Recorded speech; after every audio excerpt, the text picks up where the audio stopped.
good evening ऋतु simple लाइफस्टाइले सबाइके welcome जानिए आजकेर ब्लगटा देखो चुलटा शुकनो करछि पाखार तलाय शुये आछि हाঁপিয়ে গেছি চুলের জট ছাড়াতে এই যে ভেজা চুল স্নান করে এসেছি এখন স্নান করলাম তোমরা হয়তো বুঝতে পারবে না কিন্তু চুলটা আমার ভেজা তো হাফ মানে শুকিয়ে গেছে অনেকক্ষণ ধরে পাখায় বসেছিলাম তো শুকনো হয়ে গেছে তো ভাবলাম তোমাদের জন্য একটা ছোট্ট ব্লগ রেডি করি তাই জন্য এই যে শুয়ে আছি বিছানায় বলো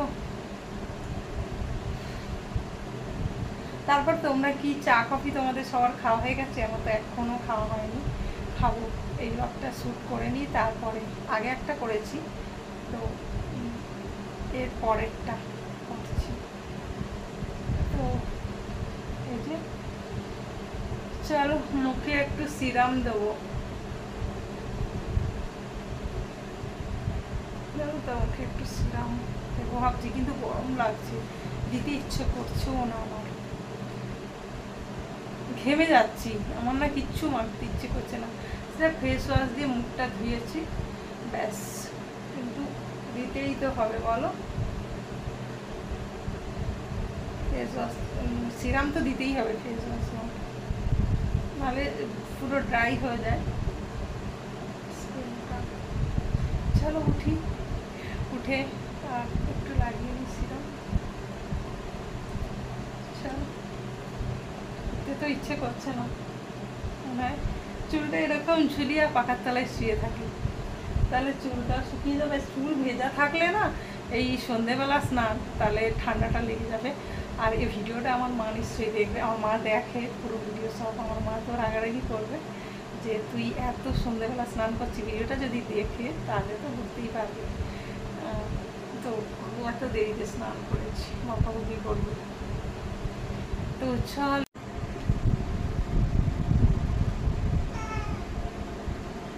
আর শুকিয়েও গেল হাওয়াটা দিচ্ছে আর শুয়ে আছি শুকনো হয়ে গেল আর এই কী করছে দেখো খিদে পেয়েছে এদের দুপুরবেলা মাংস ছিল না তাই খাওয়াটা হয়নি দুধ ভাত দিয়েছি তো দুধ ভাত খায় না কাঁদছে কী হলো ও তো কেঁদেই যাচ্ছে সারাক্ষণ আমার পাশে এসে বসে আছে মানে খাবার চাইছে ওদের মাংস মাছ দিলেই ভালো হয় কিন্তু আজকে তো ছিল না আমাদের জন্য ছিল ওরা তো চিংড়ি মাছ খায় না ওরা হচ্ছে ওই কী বলে তেলাপিয়া মাছ এসব নরম জাতীয় মাছ দিলে চিংড়ি মাছ তো ভাতের সঙ্গে মাখা যায় না তাই জন্য খাওয়া হয়নি চিংড়ি মাছ করেছিলাম আর রান্না তরকারি পাঠিয়েছিল দিদিভাই সেই সব খেয়েছি তো আমি চিংড়ি মাছ করেছিলাম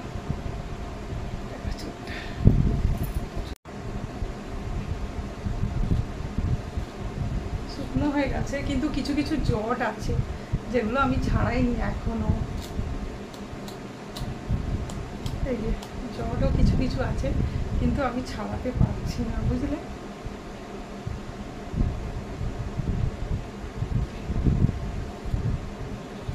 এ ছাড়াতে অনেক সময় লাগবে জানো তো এই যে চুলের জট ছাড়ানো অনেক সময় লাগবে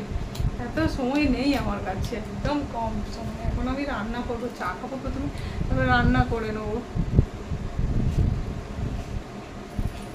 কিছুটা ছাড়ানো হয়েছে আর এই যে কিছুটা হয়নি এই যে সিরামটা একটু দিয়ে নি ঘেমে যাচ্ছি এত না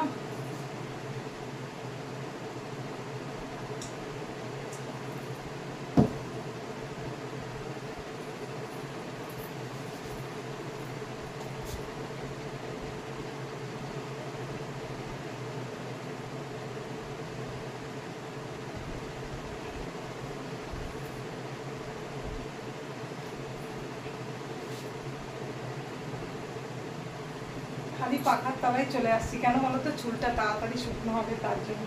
তো হয়ে গেছে আমার সিরাম লাগানো আর এই শাড়িটা তো তোমরা আগেও দেখেছো অনেক পুরনো হয়ে গেছে তো এই যে এবার চুলটা শুকনো করে নিই তাই না তাড়াতাড়ি না শুকনো করলে এই দিকটা ভেজা থাকলে শরীর খারাপ হয় আমার একটুতে তো ঠান্ডা লেগে যায় তো তার জন্য আর দেরিতে